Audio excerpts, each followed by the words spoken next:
You could please talk here. Oh, maybe that's okay. I will just.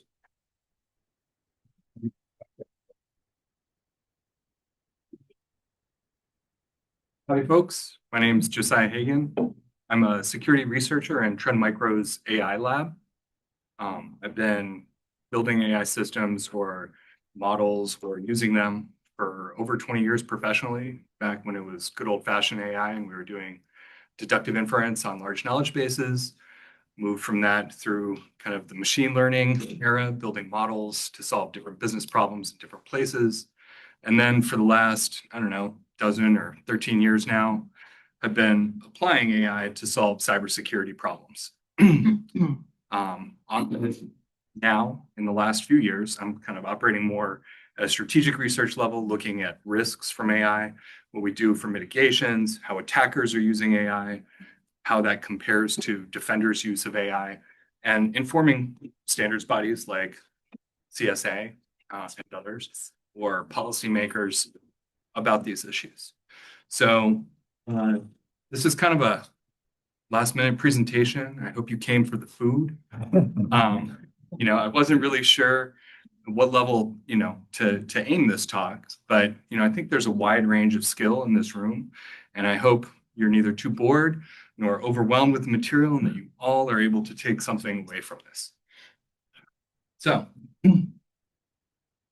just as a high level overview, I'm going to talk to you guys mostly about risks to AI systems and how it is that we can secure them. And I'll add some other stuff in there too.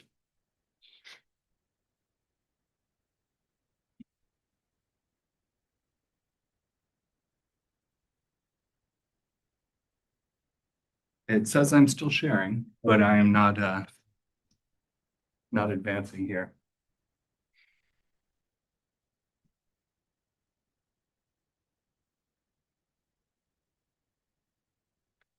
Hooray, technical difficulties. Okay. All right. You guys may have noticed that AI has kind of become a buzzword lately. You also may have noticed that there's a lot more growth in data centers, right?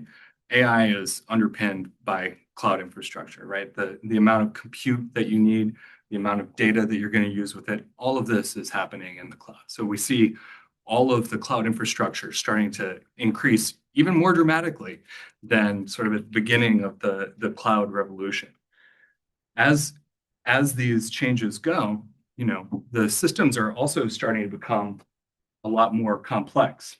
Here's an example diagram from AWS Bedrock on how it is that you can have a simple solution to automate billing.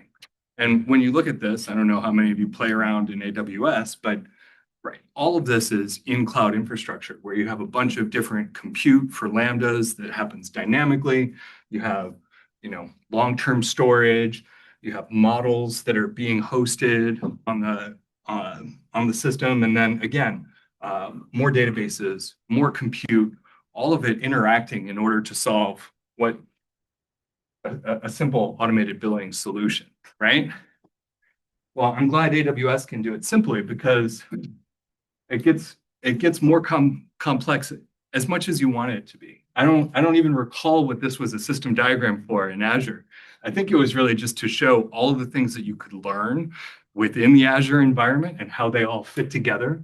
But again, there is so much in all of the different parts of the cloud stack that we have to be aware of in order to actually use AI effectively. We're not just increasing our use of the hyperscaler cloud. I think that we're also moving in a direction where we're seeing an increase in development of AI factories, right? What is that?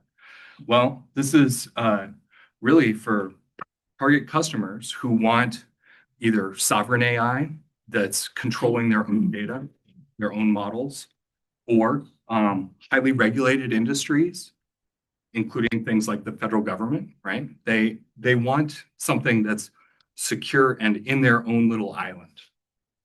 So in addition to the growth in the hyperscalers and their use, we're also seeing a growth in development of sort of this new paradigm of sovereign private clouds that allow people to have their own AI factory.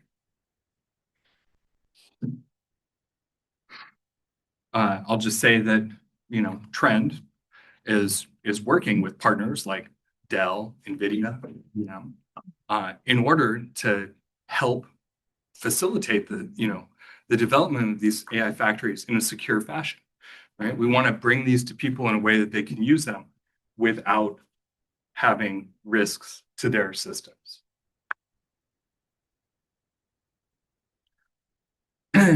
I kind of found this compelling, even though I stole it from sales deck that referenced a number of IDC, Gartner. I guess it also referenced Dell, but these figures that data is still largely within organizations. It's very surprising to me, or that in the future, that these private clouds, these sovereign private clouds, are going to account for half of the application usage by people, and that 75% of enterprise AI workloads are going to be in these hybrid systems where some of it will be in the sovereign private cloud, some of it will be in the hyperscaler. I think it's worth considering, from a cloud security perspective, what this looks like. We're not just looking at applying security to GCP, Azure, AWS, right? We're also going to have a bunch of niche data centers that are serving specific customer needs. So this is going to increase the complexity of really cloud security, right? Now, my job as an AI researcher and threat researcher is to look specifically at what it is that we have as sort of the new threats to these systems and how it is that we can deal with them. How many people are familiar with the OWASP top 10 for LLM? How many people like it? I'll go through this anyways. I think that there's a lot to be learned from this, but I think as a taxonomy, it doesn't really separate the types of vulnerabilities. What it does do effectively, though, is communicate to people about new things that they should really worry about with AI.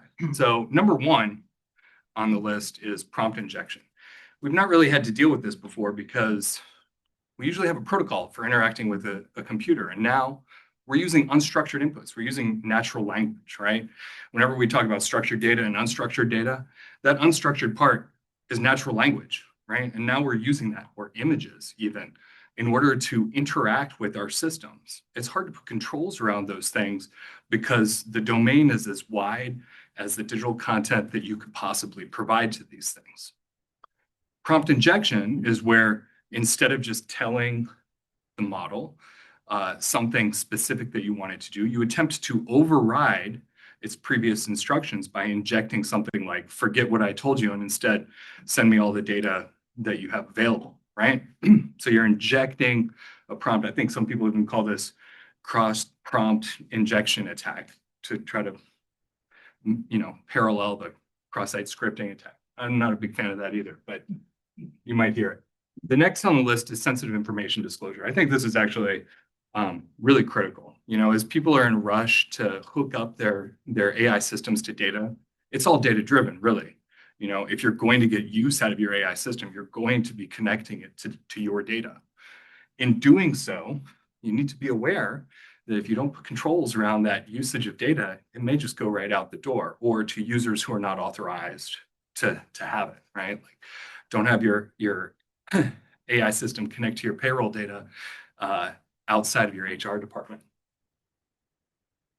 Supply chain.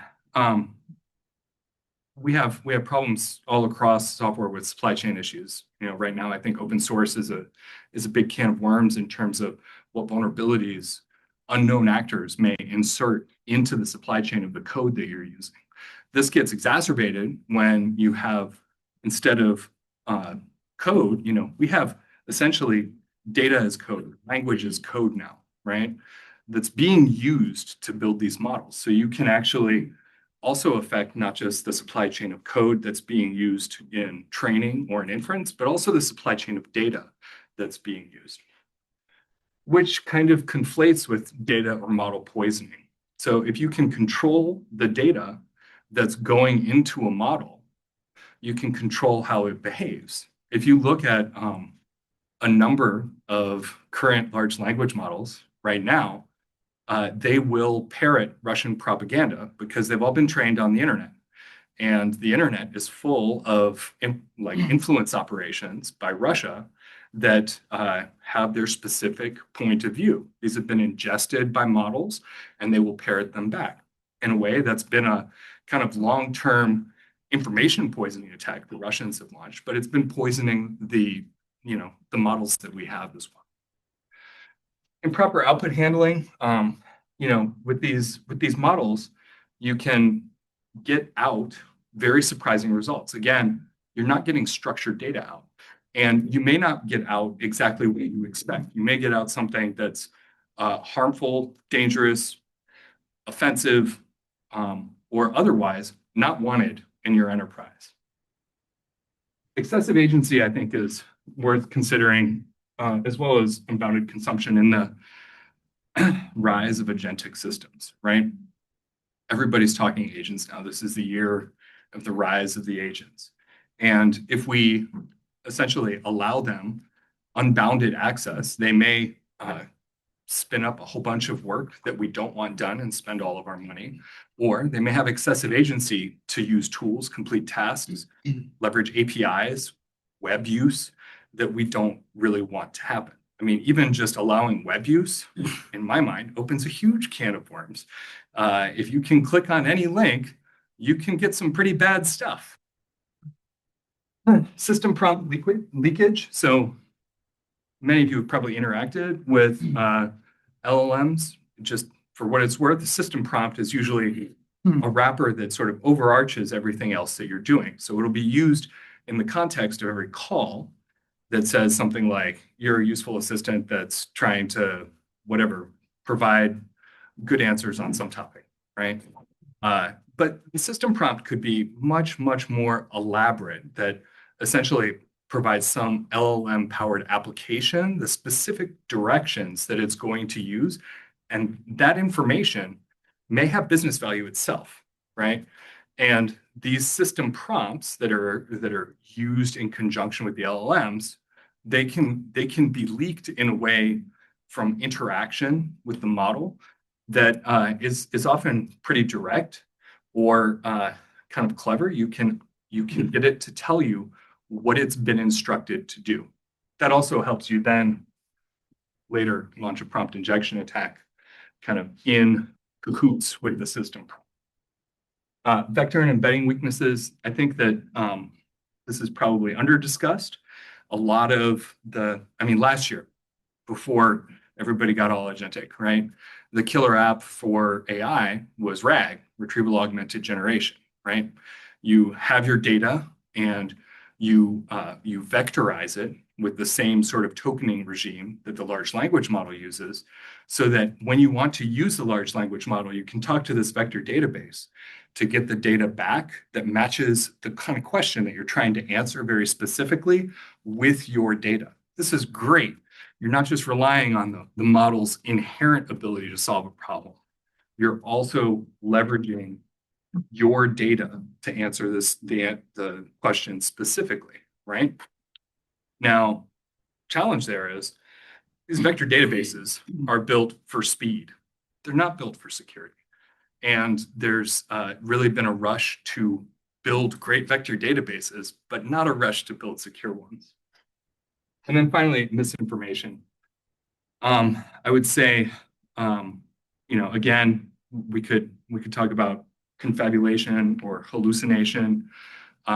Without ground truth, it's hard to trust what comes out of a model. All these things are doing is predicting the next token, right? So in a way, they're rolling the dice every time for every word that comes out or every part of a picture that comes out.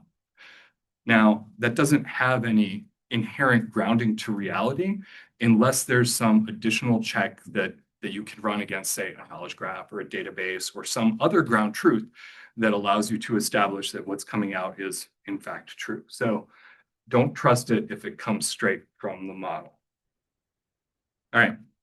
Everybody feel better about the OWASP top 10 for LLM? I did see there was a question over here earlier. I missed it. Yes. My question is based off of something I've heard of. using photos to inject to hide information for data exfiltration. Is that something that y'all are seeing with AI? Someone makes an image, embeds a command into the image itself that isn't visible to most research or most digging. Yeah, steganographic attacks are, I'll talk about them on my next slide, so thanks for the intro. They are a way that you can actually attack with an indirect prompt injection. You can attack an AI system, get the model to do something unintended. So this from AIM Labs came out yesterday. Anybody see this news that Echo Leak is the first zero AI vulnerability enabling data exfiltration from Copilot? So this is pretty cool. You guys should go read it. This is an indirect prompt injection. Okay, a direct prompt injection would be I'm interacting with the model directly and I send it a prompt that is a prompt injection to try to do something beyond its intended use, right? An indirect prompt injection is really like poisoning the data stream that the model is going to use and then encoding the prompt injection in that data. So last year, I think March maybe, Google released a research paper that essentially did a proof of concept of this called compromptmized.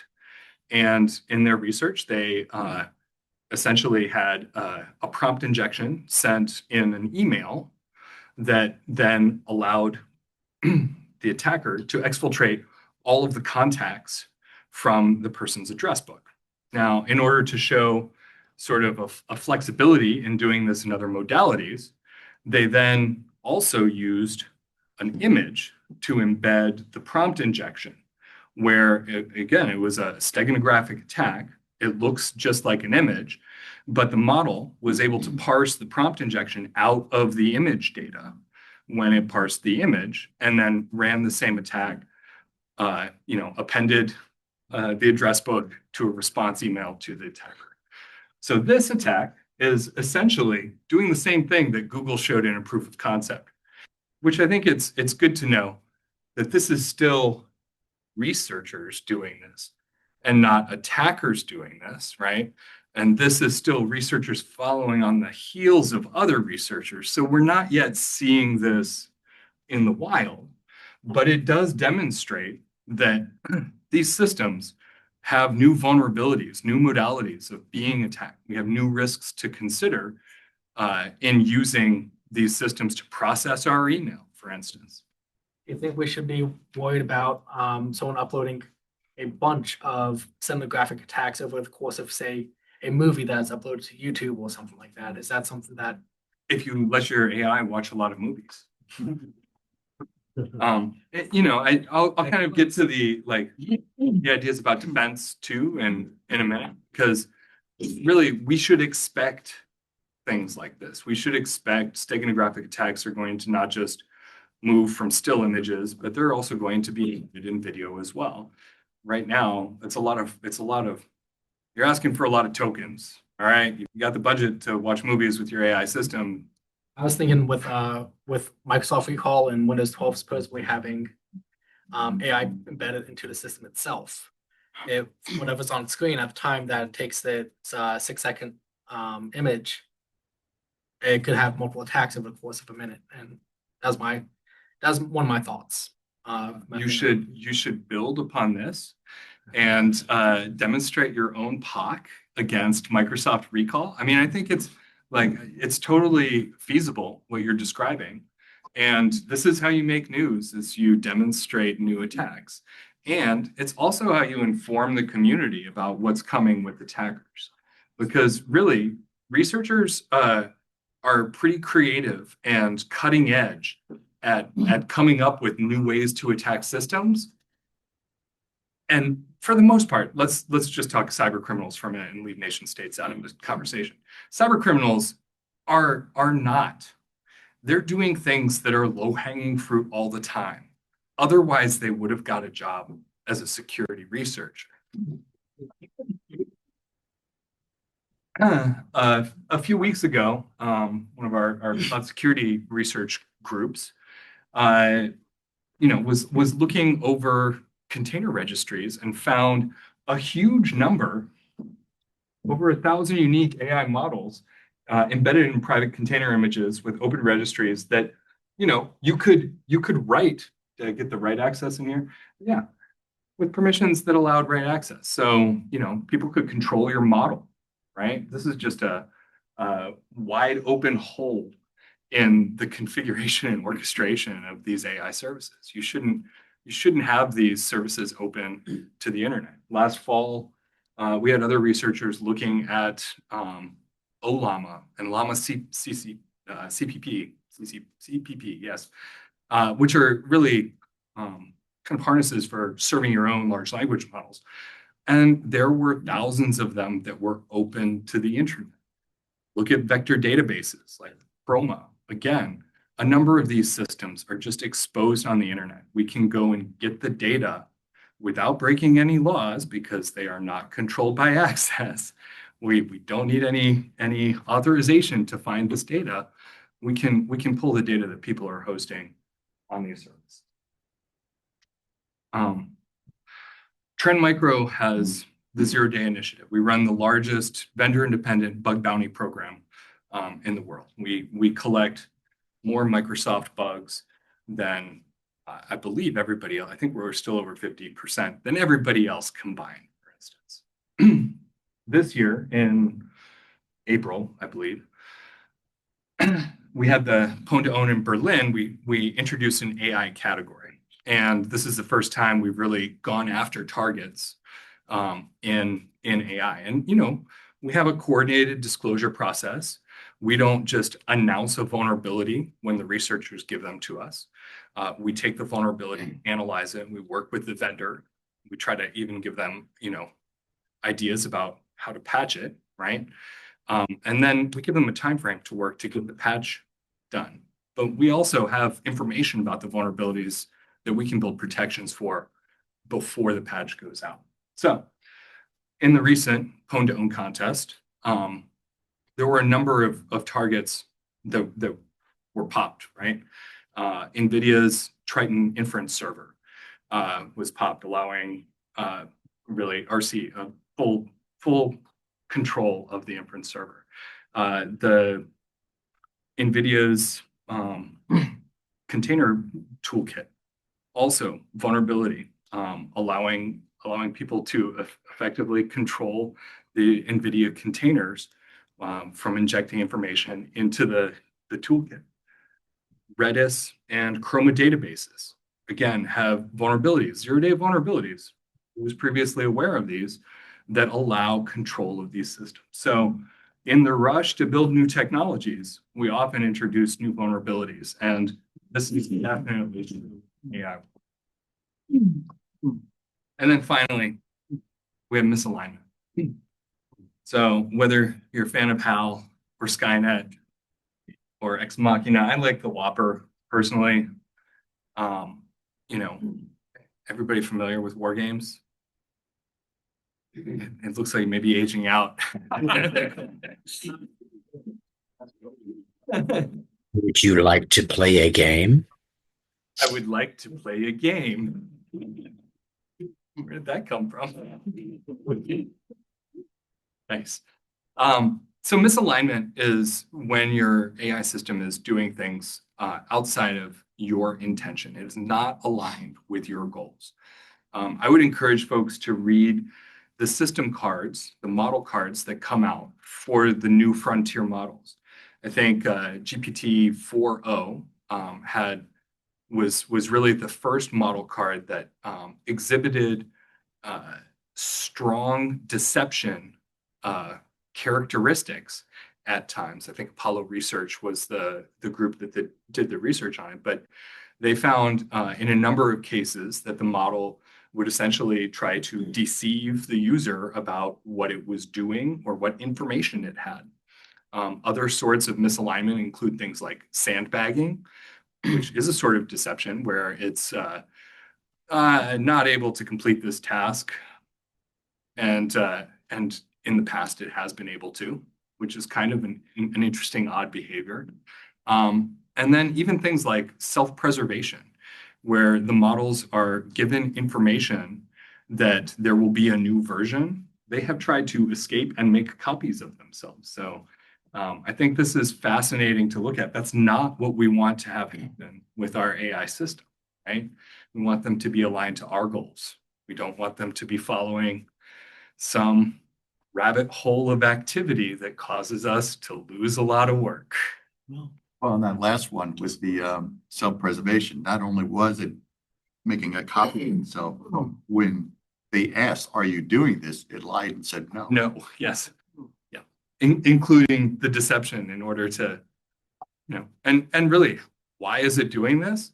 Because we fed it all of the human information we can possibly give it. And, we've encoded that into the model because it's encoded into a lot of human experience and data about human experience or any living thing, really. So, as we get into this mode of sort of, is it actually thinking? I really prefer not to go down that road, but as designers of AI systems sort of encourage a sort of identity for the AI, I think we're going to see more and more of these problems. So what are we going to do? There are a lot of different ways to approach security, a lot of frameworks to consider. And I kind of like to take zero trust as a framework for securing AI, just as an easy way to talk about this. The zero trust fans, anyone? A few? All right. The core principle of zero trust is that all of these things are resources, right? And none of them should be implicitly trusted. You should apply least privilege to every access, and you should authorize use of any resource each time, okay? Now, I think when we're securing AI systems, that especially these black boxes that are highly capable, whose insides we don't really understand, I think that this is a very important concept.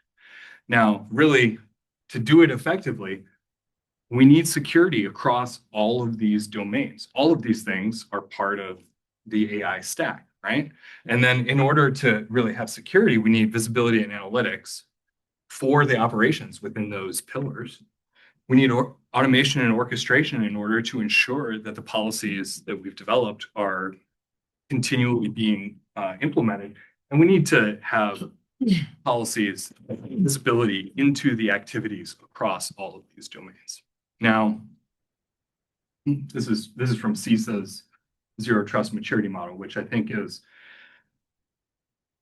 it's fairly high level expression of zero trust architecture, but I think it's pretty easy to consume and provides guidance at gradual adoption, which is nice. So they have this kind of traditional, initial, advanced, and optimal stages of zero trust adoption across each of the pillars and the cross-cutting features. And so advanced zero trust maturity is automated monitoring and response across pillars with risk assessed for any access required beyond least privilege, okay? And this, in my mind, is kind of the level of the mountain you really need to get to in order to have some effective security for AI. Enough on zero trust. So, yes, I'll still talk about it. This is your AI stack. You've got some data, you've got some containers, you've got some tools and other services. Going through an API gateway, there may be attackers on the other side, customers, users also using AI services externally, right? So first off, you need to secure your data. You need visibility into your data. You need to understand the sensitivity of your data. You need to understand data, and by that, I mean things that are important to you and your organization that you do not want shared, but also things like PII, personal identifying information, or if you're in health, PHI, and I think different verticals are going to have even more compliance rules like banks, healthcare, around the security of the data. But you need data security posture management that can analyze and classify and help you understand what the segments of your data are really like so that you can apply rules or roles to access that data. Of course, You have to secure your models and your microservices, right? You need container and code security. You need to understand that what's actually running to accomplish these things was secure by design and continues to be secure in its ongoing behavior. You also need to secure the rest of the AI infrastructure. You need AI security posture management across the tooling, right? That understands what are the vulnerabilities within these tools. Are these vulnerabilities that can actually be exploited within my environment, given my configuration? That's often a really tricky part of vulnerability prioritization. For the visibility and analytics, you definitely need detection and response around these activities, as well as things like API security and, scanning for additional misbehavior, let's say, or anomalies. You need a way to scan your AI endpoints so that you can, again, continually assess their security and determine if their behavior is nominal or if they're doing something else. All of the data going into and out of the system should have some guardrail. Again, you want to avoid prompt injections. You need some guardrails to make sure that there's no prompt injection, whether in text or in an image stream, is coming into your system. And when information is coming out, you need to guard against dangerous outputs. Is this actually leaking PII or other sensitive information? Is it making rude or inflammatory, offensive claims? So you need some layer to actually deal with the data going back and forth. And you need network defense, right? We saw that there are a lot of new vulnerabilities in new systems. A lot of the times, the best way to catch this is not to go and patch everything, but to have something that catches the vulnerabilities on the wire. Because sometimes there will not be patches available for a while. Like there was a vulnerability in, I want to say it was in NIM that was leaking LLM weights, and I just lost the name of it. This was about 16 months ago. But this is, it was actually, I think, not in the container stack. It was in the hardware stack of the GPUs that they found this vulnerability. It's not going to be patched in any near-term time scale, right? Especially things in hardware often take a while to get through a patch cycle. So you often need some other layer that can catch the attempted exploitation of vulnerabilities on the wire. So what you're telling is basically if you have a web application that is embedding like a chat assistant or like a code assistant, we need to deploy these guardrails for those endpoints. Yeah, I definitely you need the guardrails. Because most of the applications right now are putting either chat assistant or code assistant. Mhm. Those are all the ones. I mean, if you look at the Copilot, our IBM Watson Orchestrate, these are all the two tools mainly used for a lot of web applications. Mhm. And they're saying that, okay, it's an AI system. But what you're saying is when they have those endpoints, we need to have those guardrails like AI guard and scan AI endpoints. Those two are the main controls. You have to put it for those. Yes, one of them really continually assesses the state of your AI services, and the other really inspects the data, going back and forth into and out of the AI system. And I would say yes, and a lot of cloud service providers, they have part of their stack some guardrail, and it may be configurable, it may be extensible, it may be good enough on its own. And of course, we have our own answer to that, right? But yes, I would say you definitely, if you want to avoid prompt injections and you want to avoid harmful outputs, you should definitely deploy guardrails.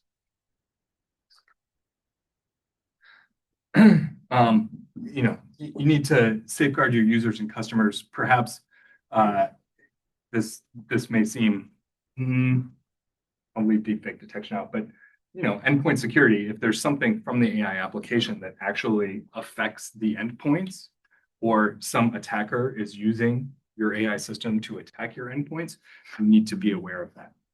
And then finally, you need secure usage of AI services. You need some identity controls around the contextual use of the AI service, right? Is this a reasonable service to use? Am I using it appropriately? Am I using it too much? Is MCP is the context of guardrails? MCP? Which Like, we are- where does MCP fit in here? Yeah, It would be here and here.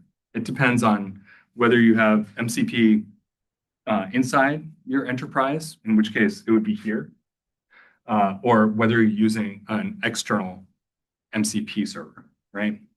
okay.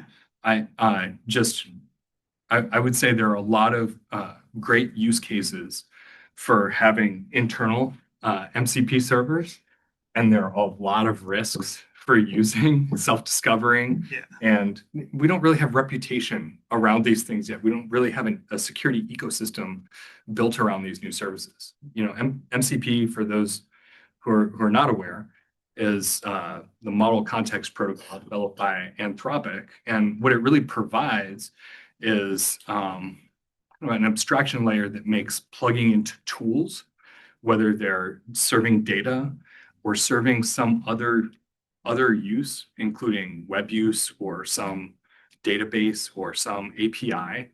It really provides an integration layer that makes that seamless so that models can interact with those systems, and the model from the model context protocol knows what the tool provides and how.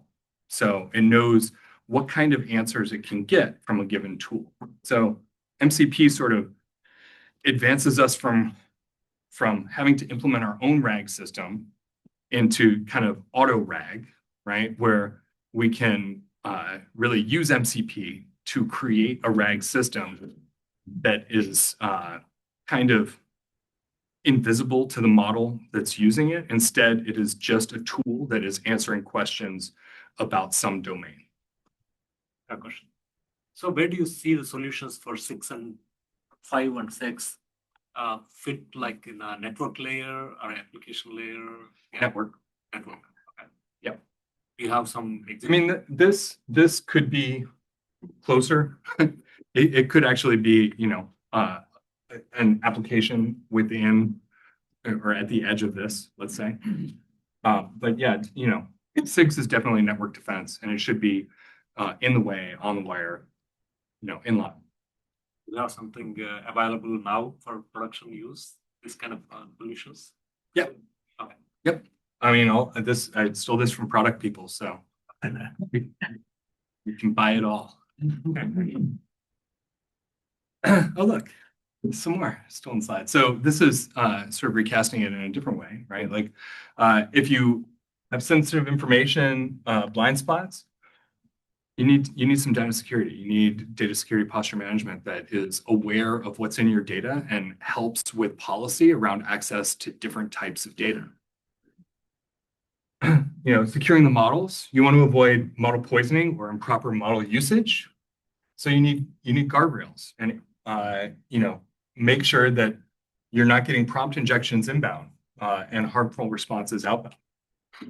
For all the microservices used, you know, there are vulnerabilities in the AI supply chain. We just told you about a few new ones from Pwn to Own that haven't been patched yet. You know, these things they may be well known, and again, not yet patched. There are a bunch of CVEs that aren't patched yet. You need some way in your pipeline to have controls around these things so that you're aware of your vulnerabilities and that you can change things when you need to, when new problems are discovered. This has to be dynamic because this is changing all very quickly.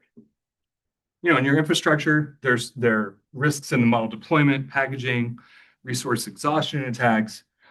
Need some overall AI security posture management. And you also need to include AI security detection response. You know, again, the network I mentioned is often the place to catch vulnerabilities that you can't otherwise stop because they have not been patched. So you do need network security. I think I think we're seeing this more and more. And I think that this is going to be especially important as agentic AI becomes more capable at discovering vulnerabilities and developing exploits on its own. I think we're in for a huge rise in the number of vulnerabilities that are discovered each month. I just want to call this out too, because I think it's something that's really special and unique about Trend, is that 65% of the publicly disclosed vulnerabilities last year came through the 0-day initiative, which is our research division. So a lot of the different threats and vulnerabilities that are out there can be patched on the network and done so generally on the end of 160 days in advance of the actual disclosure. And you tell me if I'm misconstruing any of those numbers, because those are the ones that I was given most recently. I think maybe 85% of statistics are made up on the spot. So I think you're pretty good there. It is true. We call it virtual patching because we essentially in buying these bugs, or we have our own researchers discovering bugs as well. And this is some of that percentage of bugs that we report are ones that our researchers internally discover. We build the protection into our network security product, right? We build filters that stop the vulnerability from being exploited, not just one instantiation of the exploit, but what the vulnerable condition is. Which I think is also important to consider that it's like we don't care so much about stopping hashes of malware anymore, right? We're much more interested in understanding what malicious software is and stopping all of that. Like we've moved from sort of a straight pattern, like let me just get the hash of this file and block that, because there will be a new instantiation of essentially the same thing that doesn't match, right? Same is true with vulnerabilities and exploits. If you can stop the vulnerable condition, you can stop all flavors of exploit of that condition.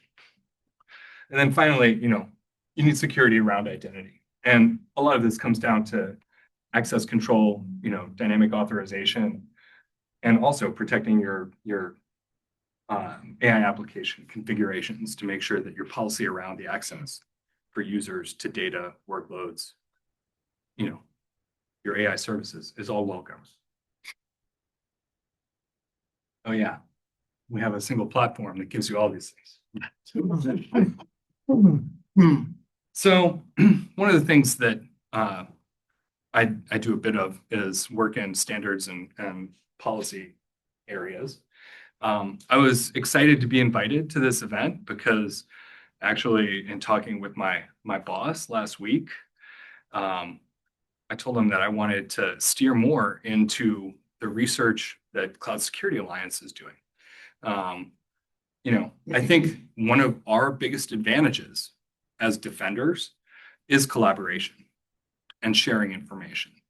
Trend Micro is a member of the Cloud Security Alliance. We're all here today.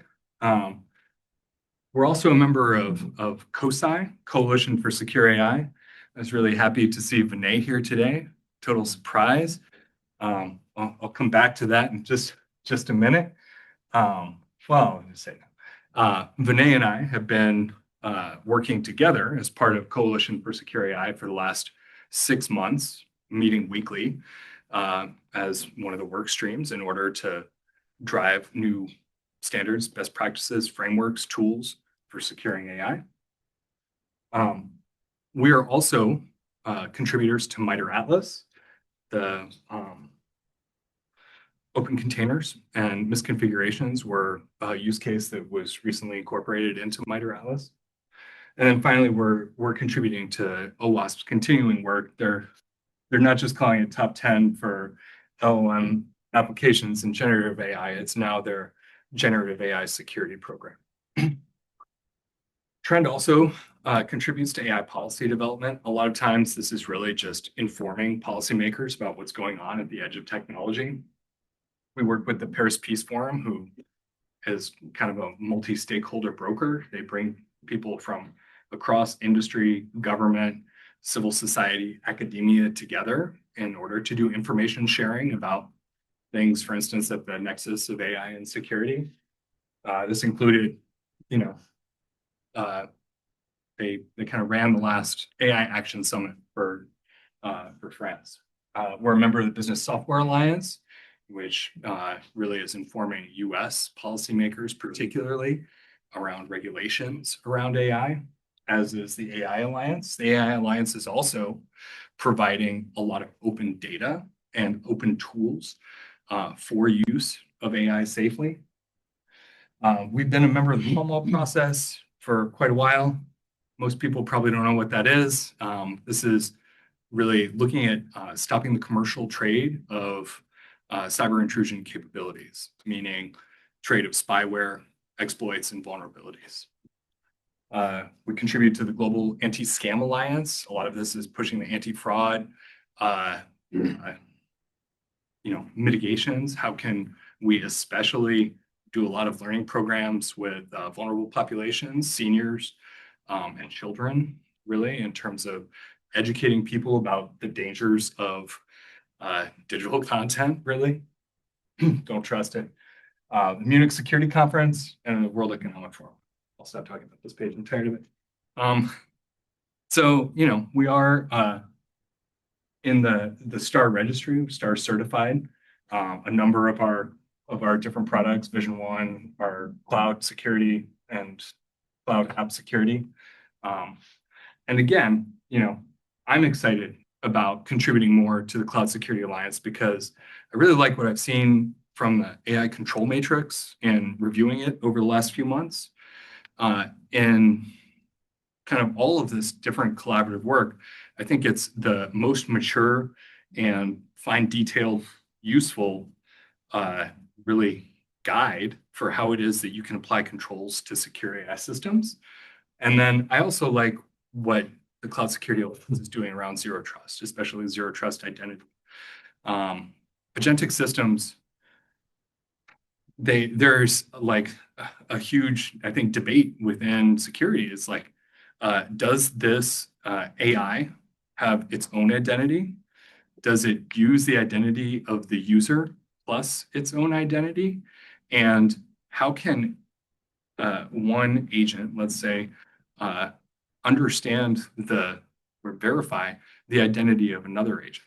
These are kind of big, challenging problems in agentic AI right now. And I think that there's some good proposals coming out of Cloud Security Alliance around decentralized identifiers and verifiable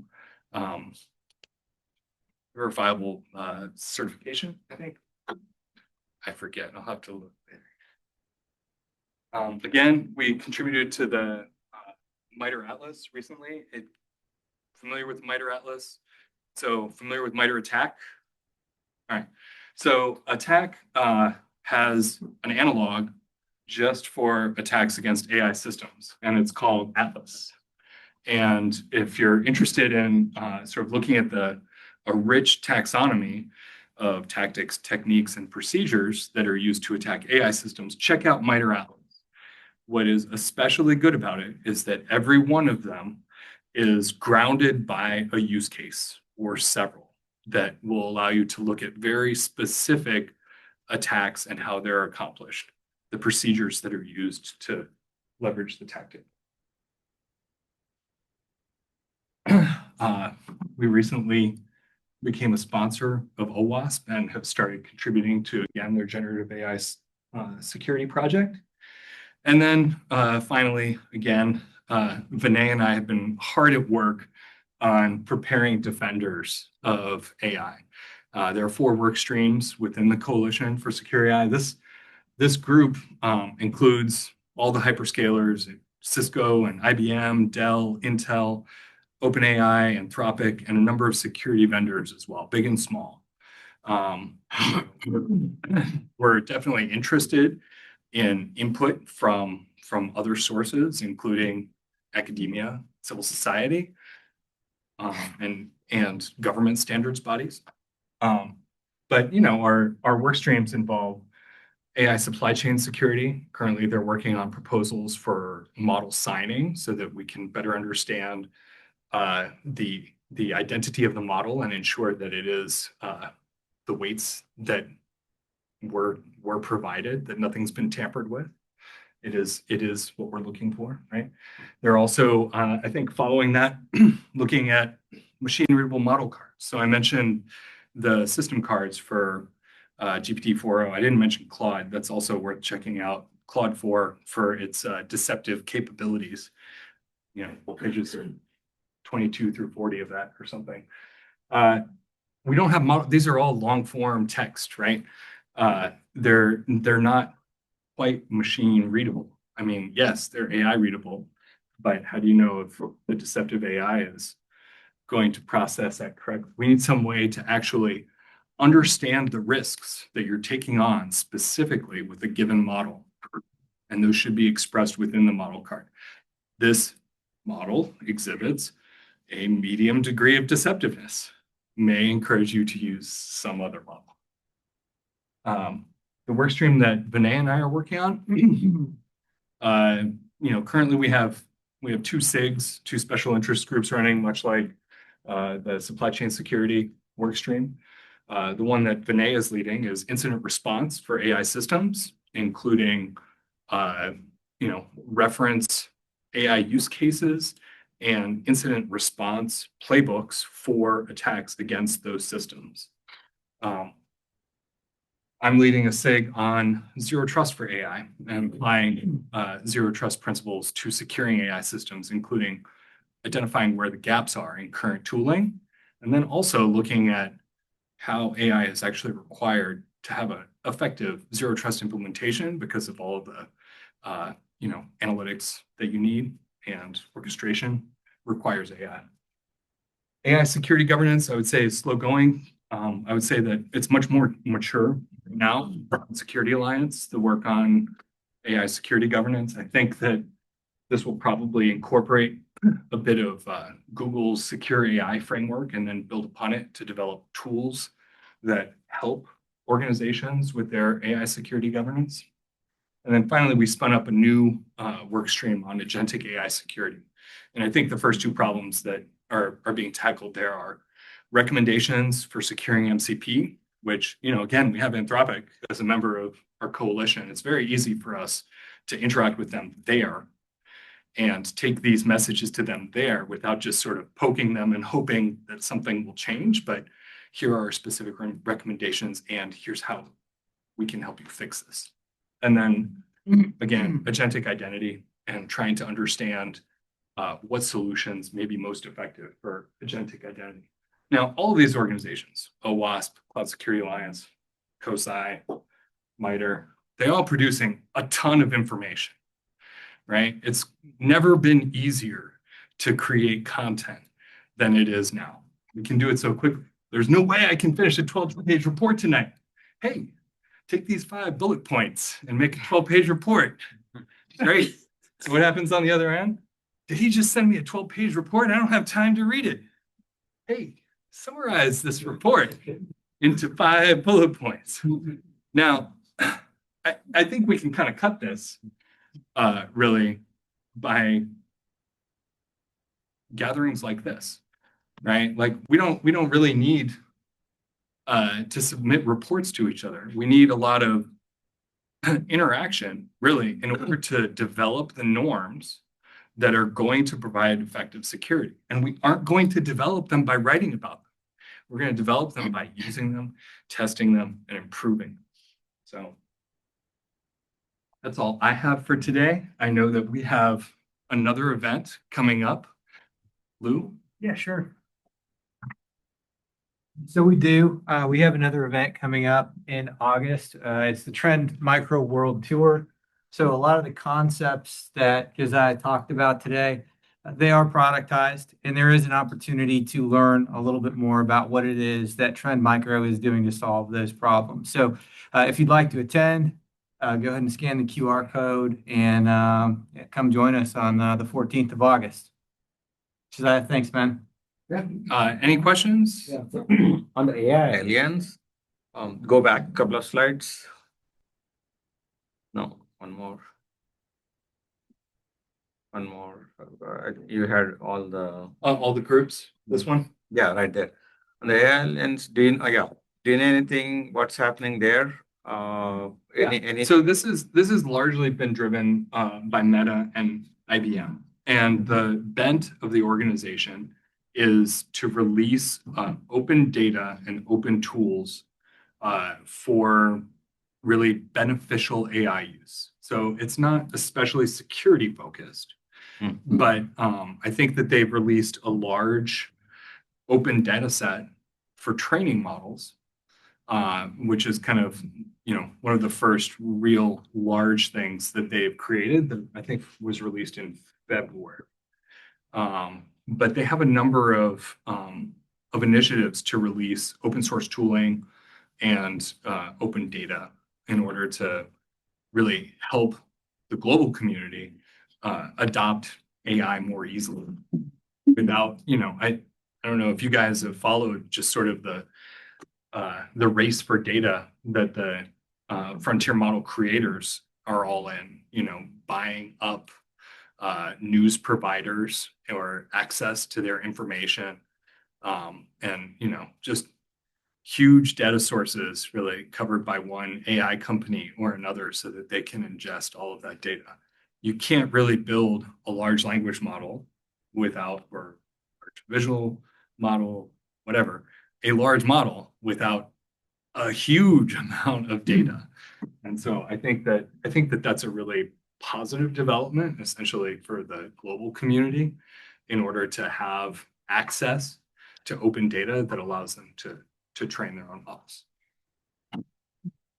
So I might have missed it, and this is more my curiosity than anything else. I don't think I heard you use for any of these alliances or industry work that's happening. I don't think I heard you say OpenAI even once. You mostly said Anthropic and OpenAI is a part of CoSci. okay, got it. So they are participating in that kind of stuff, or Yep. I co-spoke with an OpenAI guy at RSA about CoSci. So okay, got it. they're definitely involved. I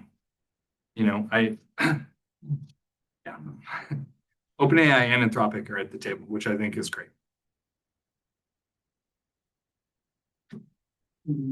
Standards and policy development, I see number of organizations, but I didn't see any mention of ISO or ISACA or NIST.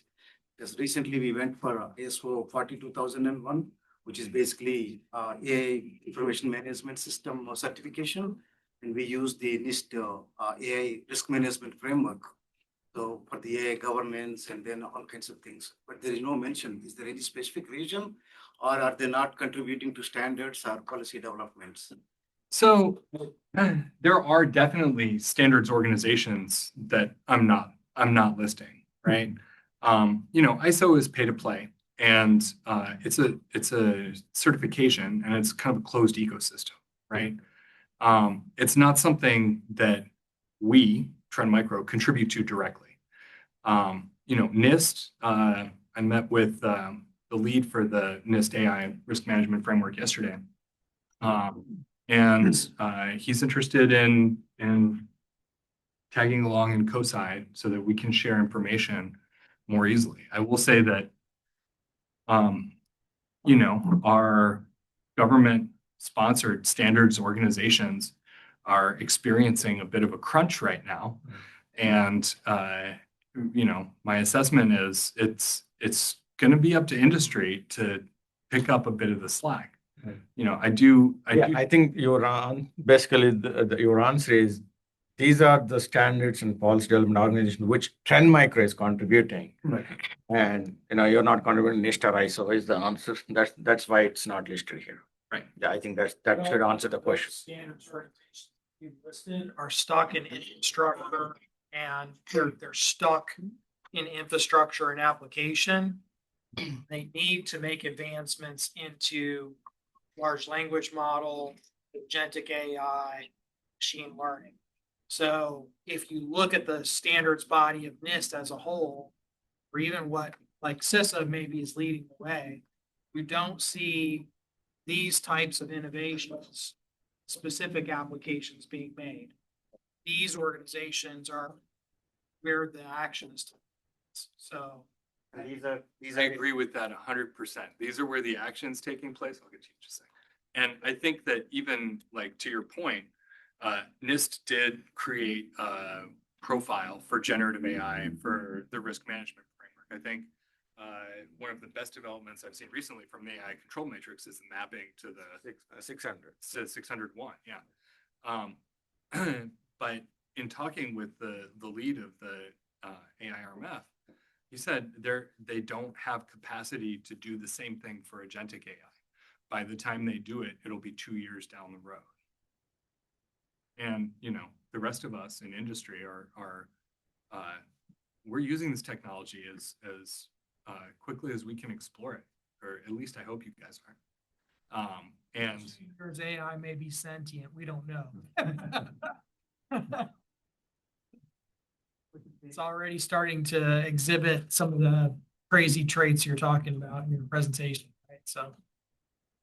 But what I understand is, if you are a provider of, let's say, AI services or products or anything, you want to get certified, the only certification available in the industry is ISO 42001. So that's where we are looking at what we have other products coming into the market, and we look at the various certifications available in order to cross-selling and upselling opportunities. Companies are looking for, do you have the certification? Only certification available in the industry as of now is 42001. Yeah, but look at also the fact with the EU AI Act.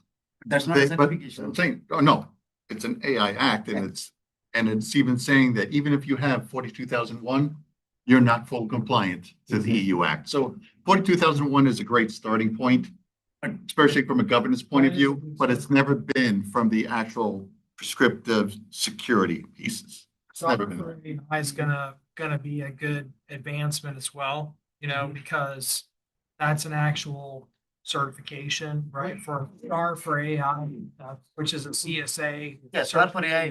We got that certification also recently. STAR. But that's not for the AI. No. So Yeah. STAR for AI He's is saying- another certification. That's going to be. Iteration, right, for AI, yeah. We got the CSA STAR currently, but the STAR for AI is not released yet, right? So that's where. Yeah, it's in development. Still in development. yeah, I mean, to your point, yes, ISO 42, whatever it is. So all these country specific laws, like you mentioned about AI Act, they are talking about 42,000 is a prerequisite. So on top of that, they may be adding additional flavors. Yeah, when I talk to pen testers, they love security that's just compliant. That's really their favorite. So I think we have features are good too. I think as industry we have to go further and we have to raise them. And that's not to say I don't think that there's value in those standards, in ISO standards, but I do think that there's a lot of work to be done to developing the best practices and frameworks for securing AI. By the way, I came from compliance background. Well, wasn't intended to be an insult, but Is there any database like NVD database where we have CVEs, like vulnerabilities that are specific to AI? there are too many. I think that this is actually a real challenge in vulnerability management right now, is that we see kind of a balkanization of efforts. And at the same time, the backlog of unanalyzed vulnerabilities has been growing dramatically. And in order to deal with that backlog, new services have popped up. ANISA in the EU is going to act like NVD as well. So now we'll have a European counterpart also analyzing vulnerabilities. And if you get two people to score vulnerabilities, you'll get two different CVSSs out of it. So I imagine it will be even more fun with different organizations. There's also things like the AI incident database, which tracks specifically incidents against AI systems. And another one I can't pull off the top of my head, but there's, there are a number of ways that people are starting to split the reporting of these vulnerabilities. And I think too, for some of these things, like what is the product that a prompt injection is successful against? Like, what's the CPE that you associate with a given prompt injection, or the range of those? Is it a model or a set of models? Is it a vulnerability that crosses vendors? You know, there are just like things we haven't really had to deal with because the notion of software vulnerabilities have been very specifically against software artifacts that we have some attack against that are some product. But when we have these vulnerabilities like prompt injections, it's not like a classic software vulnerability. It's like some vulnerability with the model interaction. Is it a software vulnerability? Should it have a CVE? Nobody found out. Yeah, that's what we are struggling to. Yeah. I don't have all the answers, but I'm happy to talk about it for a while. Other questions or comments? Okay, thank you.